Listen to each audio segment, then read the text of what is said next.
about his sister. His sister has worked at Credit Suisse for 24 years, and she just got laid off. In fact, they just laid off 6,500 people at Credit Suisse. Now, I want you to think about this. Curtis's sister, I don't know her name, but I feel very sorry for this woman because she got her job there in 1998. Okay, talking about a world change, talking about the dot-com bubble, the internet.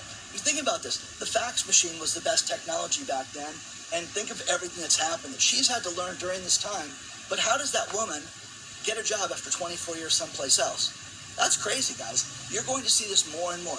But again, this wasn't on the main media.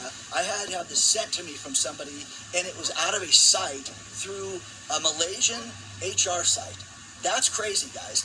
So the references and everything I get, guys, is always referenced in the videos below. Now, people write me and tell me, hey, I don't have access of things to come. This is how bad it's getting. You need to prep. You need to take this seriously. And again, we'll be back on our regular schedule tomorrow with videos.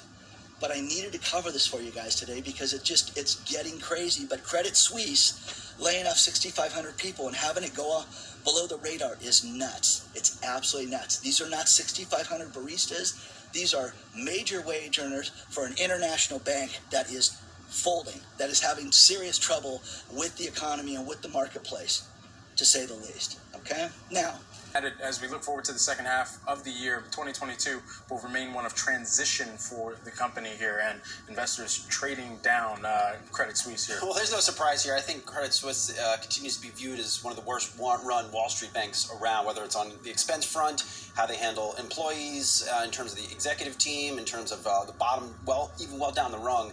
But what I would be concerned about if you're an investor in the bank space more broadly, some of the things that Credit Suisse did highlight in trading activity, deal activity, that of course has broader ramifications on bank earnings more broadly, and it comes alongside bank stocks have been on a nice run the past month as yields have climbed.